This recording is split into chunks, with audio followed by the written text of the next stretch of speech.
Bon, ça fait extrêmement longtemps, on peut pas dire que la régularité est sur mon fort. Ça fait très longtemps qu'il n'y a pas eu de choses qui sont sorties sur le kart. Pourtant, il y a eu du changement. Pas beaucoup, mais il y a eu quand même pas mal de changements que j'ai pas montré parce qu'il y a eu qu'une seule vidéo, du coup, c'était sur le changement du volant, alors qu'en vrai, c'était vraiment un des trucs les moins importants, j'ai envie de dire. Mais bref, à chaque fois, je ne filme pas. En fait, je lançais la caméra. Mais tout se passait pas comme prévu, je m'énervais, je suis pas le mec le plus patient du monde et du coup je me concentrais réellement sur le problème et pas forcément sur la vidéo. Donc à chaque fois je lançais la caméra, je me disais je vais montrer, au final j'ai rien montré. Donc le but là ça va être un petit peu de faire le tour du car, de voir ce qui a changé, les petits updates, à commencer du coup par les carénages et ça on va voir ça tout de suite. Mais du coup ces fameux carénages, alors je sais pas si vous vous rappelez, mais alors le spoiler était exactement le même, c'était la même chose. Par contre, tout ce qui est les pontons et le panel étaient différents. Alors, je sais pas trop si vous vous rappelez, mais les pontons et panels étaient relativement vieux.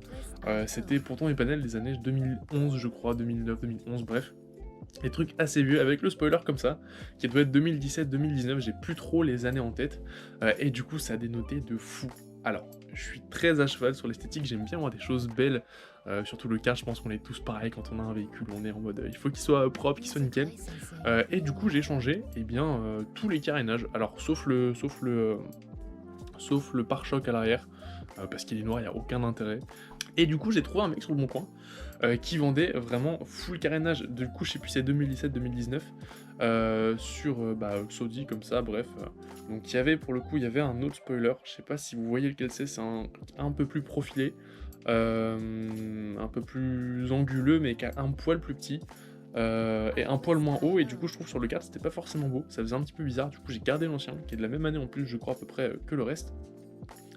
Mais du coup voilà, donc vous voyez le panel, en plus ils sont vraiment en bon état, c'est le mec qui vendait le lot complet du coup pour 100 € en plus, donc c'était relativement peu cher, qui sont en bon état, je trouve que ça donne un look global aux cartes vraiment exceptionnel, enfin vraiment c'est un peu le kart de base mais j'aime beaucoup.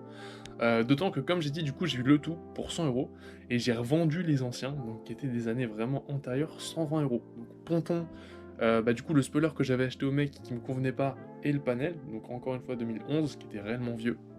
Et j'ai vendu le tout 120 €. Donc au final, ça m'a même... j'ai même fait un petit peu de marge sur l'achat-revente des carénages, mais du coup, vous voyez, donc ça c'est l'ancien, honnêtement, pas de changement. Ça c'est le nouveau panel. Hop, encore une fois. Et ça, du coup, c'est les pontons. Bon, en vrai, ils sont relativement en bon état, il y a des petites marques par-ci par-là, mais je trouve que c'est pas dérangeant. Et du coup, ça donne un aspect beaucoup plus récent en carte, parce que mon châssis il est pas tout neuf, hein. Honnêtement, il doit être justement des années 2011. Donc voilà pour ce qui est des carénages.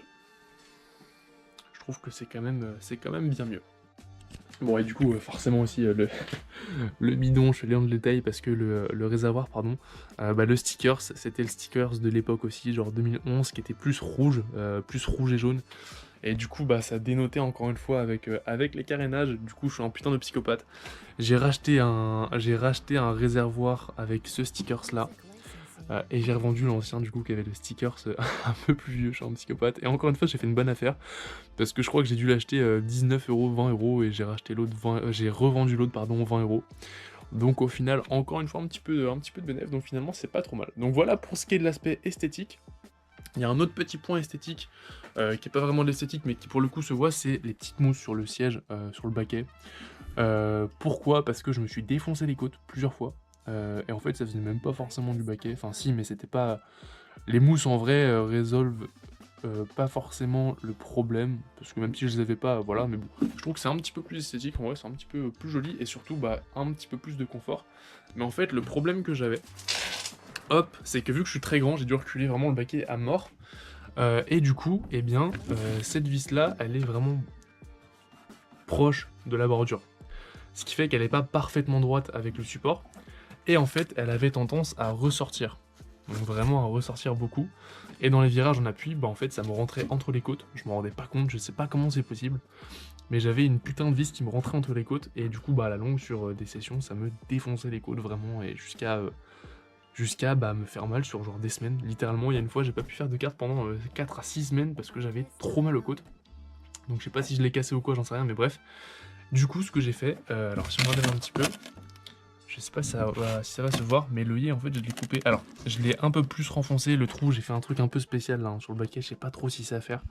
J'ai fait un petit creux ici pour que l'écrou puisse passer. Pour que du coup la vis vraiment se recentre bien et ne ressorte pas. Donc petite modif.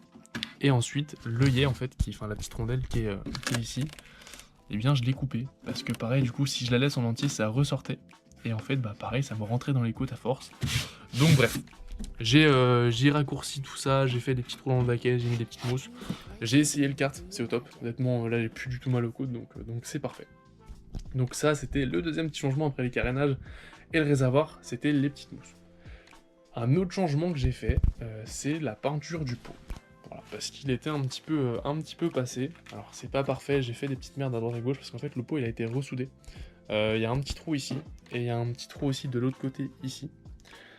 Et la peinture a pas tenu sur les soudures parce que j'avais mis du mastic du coup, du mastic ultra haute température. Et très sincèrement je pense que ça s'en est.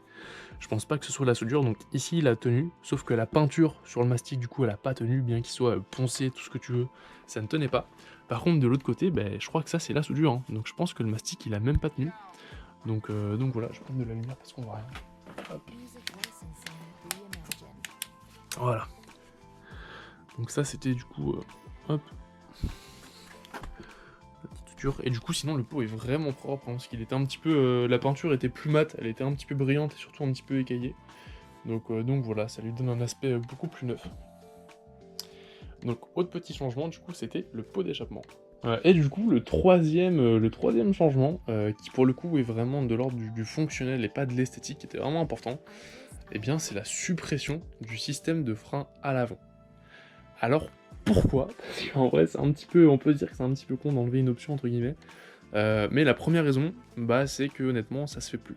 C'est plus autorisé en compétition, les freins à l'avant.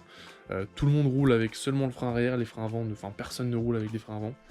Donc je me dis autant rouler comme 95% des personnes et surtout s'habituer à rouler sans si jamais un jour je fais de la compète.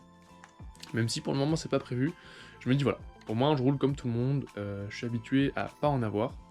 La deuxième raison, c'est que je suis putain de grand, je fais 1m93. Et du coup, même si le baquet il est reculé à fond, eh bien mes genoux ils remontent beaucoup. Mes genoux remontent beaucoup, et du coup la palette au volant me dérangeait en fait, tout simplement. Pas tant que ça, honnêtement, parce que j'arrivais à mettre mes jambes plus ou moins allongées. Mais c'est vrai que quand je tournais à droite, la palette me dérangeait un petit peu, donc j'étais obligé de sortir le genou. Donc c'était pas forcément optimal. Donc voilà, la palette qui me gênait. Et surtout, le troisième point, c'était vraiment que je voulais alléger un petit peu la direction. Alléger la direction, et du coup l'ergonomie aussi de la palette. Pourquoi? Parce qu'on peut se dire que ça pèse pas grand chose, et effectivement ça pèse pas grand chose, ça pesait quand même 2,5 kg hein, le système de frein complet, donc on peut se dire que ça change pas grand chose parce qu'il suffit que tu manges avant ou après, honnêtement c'est la même chose. Oui, mais sauf que c'était 2,5 kg qui étaient placés de manière assez stratégique, à retirer en tout cas. Parce que dans ces 2,5 kg, il y avait à peu près 1,8 kg sur le train avant, dont de la masse non suspendue. Donc pour rappel, ici du coup il y avait vraiment le support, ici il y avait le support de l'étrier, avec l'étrier, les plaquettes, etc. Et il y avait ici le porte-disque, donc c'était vraiment comme un deuxième moyeu qui venait s'embrancher dans le premier, avec le disque, qui ça pour le coup aide la masse non suspendue, pardon. Et voilà, donc l'ensemble faisait 2,5 kg, avec la palette au volant, les durites qui venaient jusqu'aux étriers. Et c'était 2,5 kg sur le train avant en fait. Et du coup le fait de supprimer ça, on s'en rend pas compte mine de rien, mais la direction est bien plus légère. En fait c'est plein de petits facteurs qui indépendamment n'ont pas forcément d'impact. Tu vois, 900 grammes de masse non suspendue, plus j'en sais rien, 800 grammes je crois de mémoire, d'étrier sur le train avant, plus la palette au volant qui du coup alourdit un petit peu le volant, et aussi ce qui m'a permis d'ailleurs, là encore c'est du détail, mais je me dis autant optimiser le micro-ondes, pouvoir le descendre un petit peu en fait. Et donc de le rapprocher un petit peu de l'axe de rotation, et donc là encore d'avoir un peu moins de contraintes quand tu tournes le volant. Et mine de rien, et bien entre avant et après, très sincèrement ça fait une direction bien plus légère. Je pense pas que tout ça aura un réel impact sur le chrono, mais sincèrement c'est un peu plus confortable. J'avais un petit peu de mal à m'inscrire en virage parfois, parce que la direction était relativement lourde, je me dis peut-être que, bah, mine de rien, ça aura un impact et que, eh bien, je pourrais m'inscrire en virage de manière un petit peu plus facile, peut-être que le kart sera un peu plus vif, normalement en tout cas. Et aussi, quatrième point, bah, ça me permet d'avoir un peu plus d'accès, enfin des accès un peu plus faciles pour les réglages.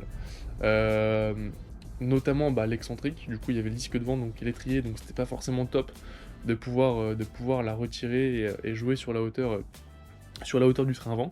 Et pareil sur les cales en fait, donc les cales qui sont là, donc avant le moyeu et après le moyeu, et bien il y avait le disque ici, donc elle rentrait en fait dans le moyeu du disque, donc c'était un peu casse-couille. Donc là vraiment, je pense que c'est plus opti d'avoir retiré le système de frein pour toutes les raisons que j'ai citées, donc l'ergonomie de la palette au volant qui me permet de pas me prendre le genou dedans, le pouvoir retirer sous le train avant, donc bah logiquement une direction un petit peu plus réactive, un kart un peu plus incisif, et une direction plus légère, et bah aussi une facilité au réglage.